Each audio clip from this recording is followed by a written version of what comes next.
today I'll be talking about relationships, a little bit about that, and also just a general life hack on how to navigate through your life. So, but specifically, what I want to share is about not remaining silent, especially when you're going through pain. And this will be getting from 2 Samuel chapter number 13, 14, and chapter 15. So when you read 2 Samuel chapter 13 through chapter 15, it captures a remarkable story that will change your life. And I hope to share that with you today so that you would understand it and also put that in your life and perspective to which you should follow and observe in life. Now, how do I want to start this? I will start by asking that you be very careful about those who never utter a word in their rage. Those who remain silent in their rage are most difficult people to ever handle. You see, those are the people who embrace the comfort of malice as a means of conflict resolutions. You see, those people have the loudest silence. They are those who embrace the loudest silence, and healing is far from them. And when that silence manifests, it manifests in chaos. It manifests in action, an action that leads to disaster. So that was the case we would find in 2 Samuel chapter number 13 through chapter 15. You find out that Absalom refused to say good or bad to Amnon, who slept with his sister Tamar. For complete 2 years, he harbored hatred in his heart for complete 2 years without uttering a word to his brother. And in 2 years, his plot to kill his brother manifested. And of course, he murdered his brother because he had kept hurt and hatred in his heart for a very long time. So for someone, you see, so the point I'm trying to make is that do not harbor hatred within you for too long. Seek counsel. Look for someone that you can share what you're going through with. Remaining silent has been a very dangerous tool in the hands of the enemy, in the hands of the devil. Some of the worst people in life are those who are hypocritical about pain, those who would remain silent in the midst of the pain that they're going through. Hypocritical about pain. These people are very, very dangerous people. Those who they do not express any resistance or reaction or even response to pain. You see them remain silent and unfazed with by what might be a dangerous thing no one will believe that they can ever do. They appear unfazed on the peripheral moment, but you'll find out that because they remain silent over time, their mind is busy conjuring a dangerous thing that no one will ever believe that they can do. So it's really not their fault in reality, but when pain is hidden and camouflaged rather than expressed, the devil capitalizes on it to enter into their hearts and then makes them conjure and also propagate evil. That's the edge that is broken, and the serpent will therefore have a way of biting. So the Bible says that he who breaks the hedge, the serpent will bite. So that's the hedge broken, and the serpent would have expression in that person's life. So you are like a time bomb about to explode if you are in this category. You're just piling up pain within you without saying any word, without any action to try to get yourself healed. You are like a time bomb about to happen. If you are your only comforter, if no one is able to, if you're not willing to share how you feel about a particular matter that caused you pain with anybody, then you are in this category of Absalom. This was the same category that Cain fell into. The Bible said that he offered burnt offering to the Lord, and the Lord did not receive Cain's offering, but accepted that of Abel. And Cain got angry. But the Bible did not record that Cain ever communicated that anger to either his brother or his parents. Now, a lot of people will read that passage and just think immediately afterward, he just killed his brother. Meaning, at the spot, after sacrificing, it was not accepted. That of his brother was accepted. He just killed his brother. That wasn't what happened. In fact, even after being angry, the Lord was the one that came to him and told him, if you do good, if you do not do good, well, sin lied at your door. It's about to take you, suck you up, but you must resist it. Cain refused to talk to anyone. In fact, it was God who came to him, and he wasn't even listening to God at all. So this was what happened to Cain, and this is exactly the same thing that happened to Absalom. Absalom was, silence is a killer. Silence is a killer. The truth is, I've been there, and I'm being delivered daily from being silent when I'm going through pain. I try as much as possible to come to a point whereby look for mentors, look for those you can trust to talk to, so that you can come out of that situation. But every single day, I'm being delivered daily, that's just the truth. But every single day, I come across I've met people who are going through this same route. And that's why I'm sharing this with you, because it will really help you, not just for your own personality, but also in your relationship. You see, there's a reason it is said that it is not good for the man to be alone. A lot of people attribute that to marriage. But God, it's not just about marriage. God was referring to companionship. God was referring to community. God was referring to communion. He wanted man to understand the taste of intimacy, even within the Godhead. So he separated man from being to be male and female.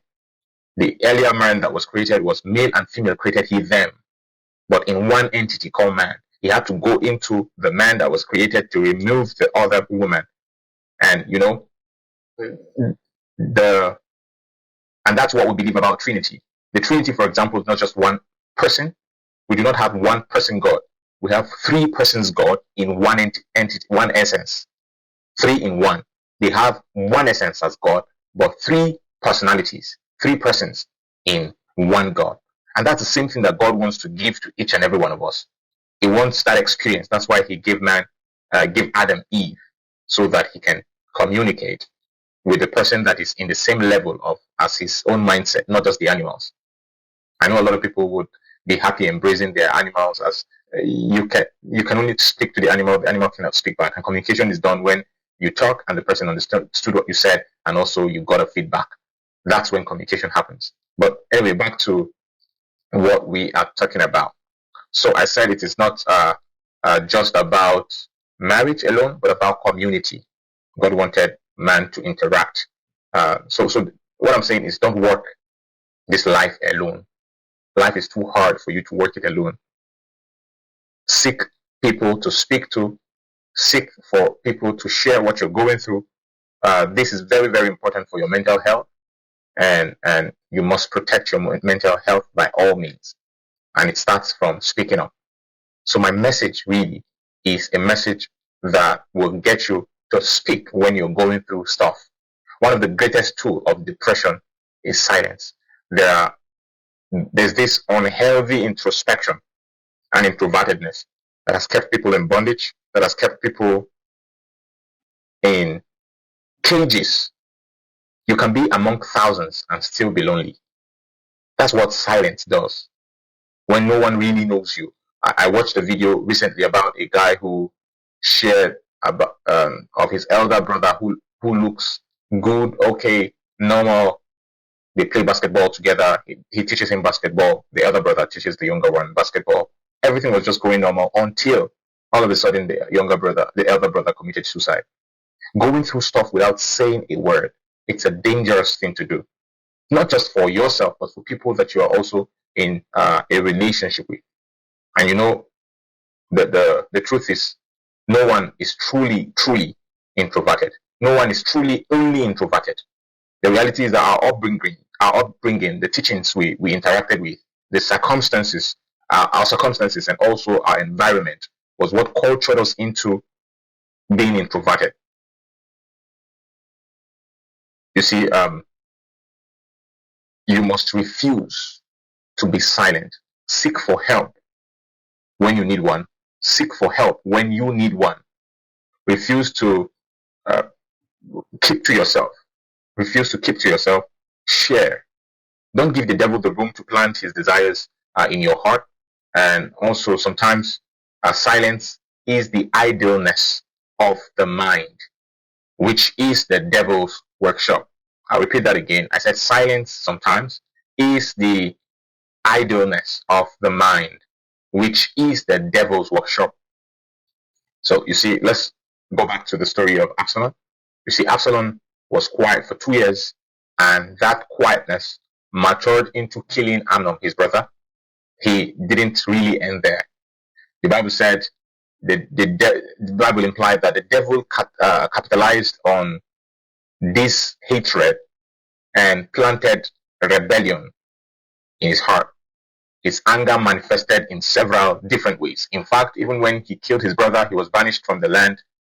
After 3 years, I believe, Joab made some plans and preparation, told the woman to go speak to David, and all of that drama happened, but I don't want to bore you with.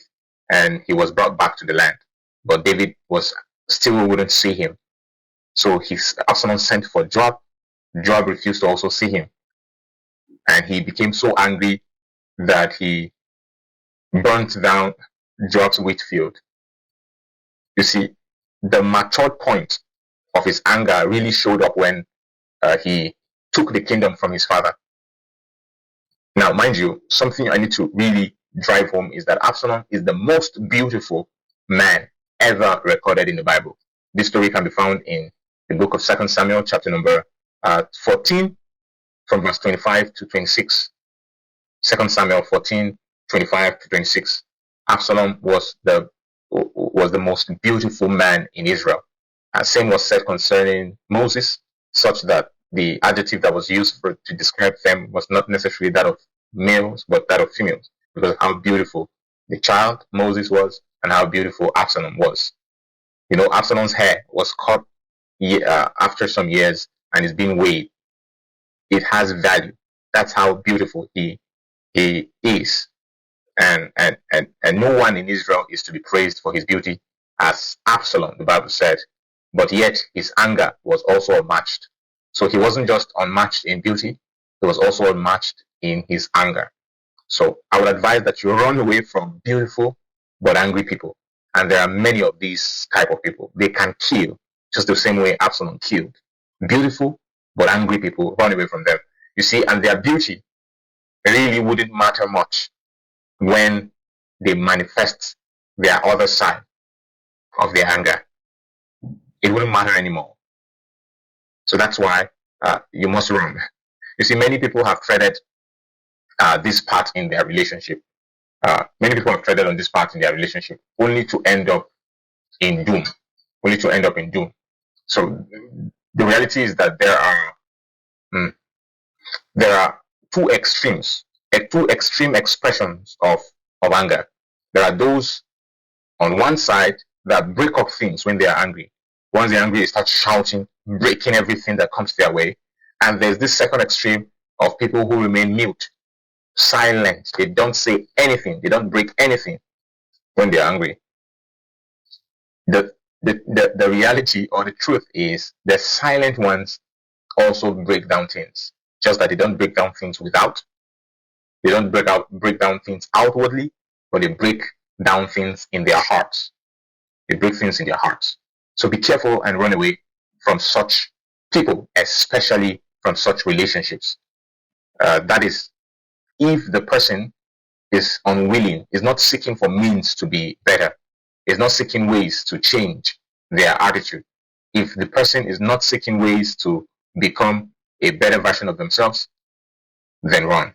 Please run. Do not get yourself involved in such kind of relationship. You see, one of the symptoms that they actually exhibit is that they hold hurt in their heart for a long, protracted period without uttering a word. They wouldn't say a word, but they're going through several hurt. The Bible says rebellion is as a sin of witchcraft. You see, when jungle has matured, when the anger has matured, it expresses itself in rebellion, just the same way it happened to Absalom.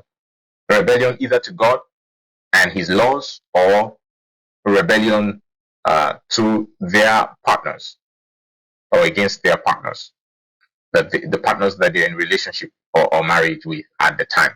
So that's why you need to run. If you see no signs in these people, no deliberate effort of changing or trying to heal from these kind of people. They're not seeking any, they're not seeking for means to really change. Then run away, run away. And you know, this was exactly Absalom's case. It took about 40 years for his rebellion to graduate into full-blown witchcraftry. And you know, this was it took about 40 years for him to manifest to the point that he wanted to take away the kingdom from his father. But every other thing started with being silent. So don't be silent. Don't be silent. And that's my message for you. Until next time, I want to tell you that you are the best. See you again next time. God bless you.